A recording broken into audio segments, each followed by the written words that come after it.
안녕하십니까. 여러분의 창역을 청견해드리는 전지적 청약시점 전청시입니다. 무주택자의 내 집 마련 기회를 넓혀주려는 취지에서 최근에 청약제도가 좀 자주 바뀌고 있거든요. 청약 초보자한테는 청약이라는 제도 자체가 좀 어려울 수도 있는데 게다가 자주 바뀌기까지 하니까 더 어려워하는 분들이 많은 것 같아요. 귀찮더라도 청약이 어떻게 바뀌는지 정확하게 확인을 하려면 주택 공급에 관한 규칙이나 공공주택 특별법 시행규칙 개정을 한번 살펴보는 게 좋거든요. 국가법령정보센터에 들어가서 주택 공급에 관한 규칙을 검색을 하면 2021년 2월 2일자로 일부 개정된 내용을 확인하실 수가 있어요. 그래서 최근에 바뀐 내용이 무엇인지 개정안을 한번 좀 훑어보시는 것도 좋은 방법이 될 것 같아요. 그럼 청약제도가 어떻게 바뀌는지 핵심만 한번 쏙쏙 짚어볼까요? 네, 첫 번째는 공공 분양에서 특별 공급 물량이 줄고 일반 공급 물량이 확대가 된 건데요. 정부가 발표한 2사 부동산 대책을 살펴보면 전용 8호제곱미터 이하 공공분양에 새로운 방식이 적용이 되는데요. 공공분양은 특별공급과 일반공급으로 나뉘는데 물량의 85%가 다자녀냐, 노부모 부양, 신혼부부 등 특별공급에 배정이 됐었고 일반공급 물량은 15%밖에 안 됐었거든요. 근데 특별공급 물량이 대부분이다 보니까 특별공급에 해당하지 않는 30, 40대 분들은 조금 청약 당첨을 기대하기가 힘들었던 게 사실이거든요. 근데 이번 2사 대책에서 공공분양 특별공급 물량은 줄이는 대신에 일반 공급을 50%로 늘리기로 한 거죠. 또 일반 공급의 30% 정도는 추첨제로 선정하기로 바꿔줬거든요. 공공분양 일반 공급의 경우에는 100% 순차대로 지금 당첨자를 선정을 하고 있는데요. 그 방식이 어떻게 되냐면 3년 이상 무주택자 중에서 전용 40제곱미터 이하는 청약통장 납입 횟수가 많은 순으로 또 전용 40에서 8호제곱미터는 저축 총액이 많은 순으로 당첨자를 뽑는 방식을 지금 하고 있어요. 앞으로 전용 8호제곱미터 이하 공공분양 일반공급 물량의 30%는 추첨제로 적용을 하기 때문에 추첨제로 청약하는 경우에는 청약 저축 총액과 관계없이 당첨이 가능해졌다는 얘기거든요. 근데 사실 서울이나 수도권 공공분양 당첨 커트라인이 되게 높아졌어요. 위례신도시 같은 경우는 청약통장 저축 총액이 2,300에서 2,500만 원 되어야 안정권이었거든요. 근데 이 2,300만 원이라는 돈은 납입 인정 금액인 10만 원씩을 230회 다시 말하면 10만 원씩 19년 2개월 정도 부어야지 모을 수 있는 액수거든요. 그러면 20년 가까이 부어야 한다는 건데 이건 거의 50대 이상 연령층이 유리한 구조인 거거든요. 근데 이제 앞으로 전용 8호제곱미터 이하 공공분양 일반 공급에서 30%는 추첨제로 뽑는다고 하니까 우리 PD님 같은 30대도 아니면 또 청약통장 납입액이 적으신 분들도 도전해볼 기회가 좀 생긴 거겠죠? 그럼 저 3기 신도시도 청약할 건데 저도 추첨제로 가능한 건가요?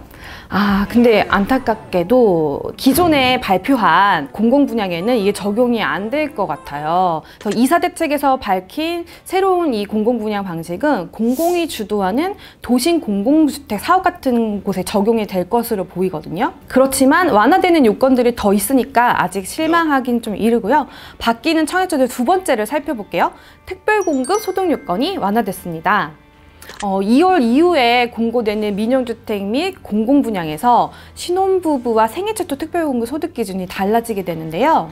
국토교통부 보도자료를 보면 공공분양의 경우에 신혼부부 특공은 도시근로자 월평균 소득 100% 이하가 적용이 됐었어요. 그런데 공공분양과 민영분양 특별공급은 우선공급과 일반공급하는 물량으로 나뉘고 있거든요. 그래서 우선공급에 신청하는 분들은 우선공급에서 낙첨이 되고 나면 일반공급에 한 번 더 할 수 있기 때문에 추가 기회가 한 번 더 생기는 거예요. 근데 소득 기준에 해당한다면 우선 공급으로 신청하는 것이 기회가 한 번이 더 있어서 유리한 거거든요. 그런데 이제 공공분양 우선 공급에서는 기존과 동일하게 소득 기준이 외벌이는 100%, 맞벌이는 120%가 적용이 되고요. 일반 공급 같은 경우는 외벌이 130%, 맞벌이 부부는 140%까지 완화가 됐어요. 그리고 신혼희망타운은 기존에는 외벌이 120%, 맞벌이는 130%였는데 외벌이 130%, 맞벌이는 140%로 10%포인트씩 이것도 늘어났고요. 그리고 민영주택의 경우에 우선 공급 소득 기준은 종전과 그 그대로 유지가 되고요.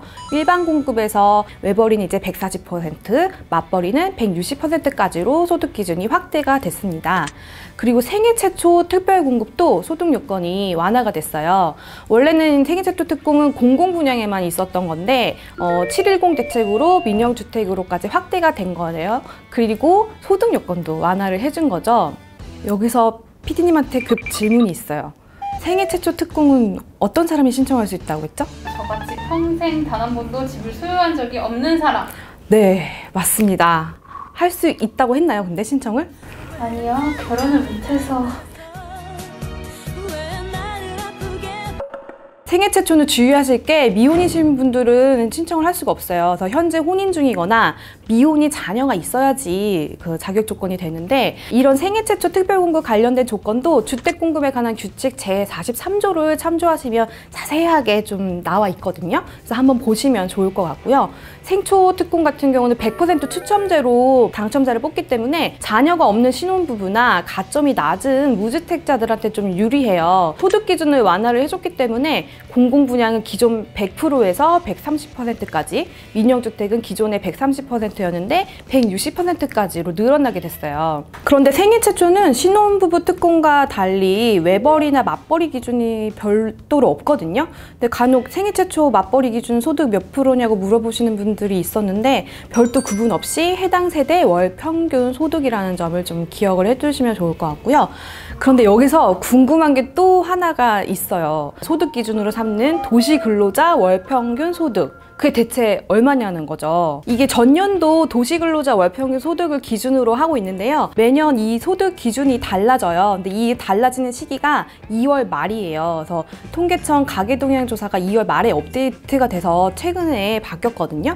그래서 2021년 3월부터 2022년 2월까지는 전년도인 2020년 도시근로자 월평균 소득 기준이 적용이 되는 거예요. 그래서 한국부동산원 청약홈에 지금 들어가 보시면 전년도 도시근로자 월평균 소득 기준이 2020년 기준으로 반영된 거를 확인하실 수가 있을 거예요. 그런데 여기서 몇 가지 주의할 점이 또 있어요. 민영주택 신혼부부 특공이나 생애 최초 특공에서는 본인 포함해서 세대원이 2인 이하인 경우, 그러니까 뭐 부부들만 있는 경우에는 소득 기준이 3인 이하 기준 소득을 적용을 하고 있거든요. 또 소득 계산은 세후가 아닌 세전 금액으로 계산해야 한다는 거를 주의하셔야 될 것 같습니다. 자, 그럼 달라지는 청약제도 세 번째는 민간택지 분양가 상한제 아파트 당첨자 거주 의무 신설인데요. 원래는 공공택지에서 하는 공공분양주택에만 3년에서 5년의 거주 의무 기간이 있었어요. 근데 분양가 상한제 적용을 받는 공공택지와 민간택지에서 분양하는 민간주택으로까지 이 거주 의무가 확대가 된 건데요. 2월 19일 이후 입주자 모집 공고가 나온 단지라면 인근 시세 대비 분양가에 따라서 최대 5년의 거주 의무 기간이 부여된다는 점, 다시 말하면 이 기간 동안에 전세를 놓을 수가 없어요. 그래서 이것도 좀 얘기들이 많이 나왔었는데요. 주의를 하시면 좋을 것 같고요. 마지막 네 번째는 3월 말부터 바뀌는 건데요. 무순위 자녀 가구 청약 조건이 달라집니다. 무순위 청약, 이거 요즘에 줍줍이라고 많이 부르잖아요. 원래 지역에 상관없이 유주택자도 청약을 할 수가 있었거든요. 근데 그렇다 보니까 경쟁률이 좀 올라갔어요. 그래서 3월 말부터는 신청 자격이 강화가 돼서 해당 주택 건설 지역의 무주택 가구 구성원인 성년자로 바뀌게 됩니다. 그리고 규제 지역에서는 일반 청약과 동일하게 재당첨 제한도 적용이 되고요. 최근에 무순위 청약 경쟁률이 좀 엄청나게 올라가다 보니까 해당 지역 무주택자로 자격이 강화한 것 같은데요. 그렇게 되면 이제 좀 경쟁률이 낮아지는 효과가 있지 않을까 싶네요.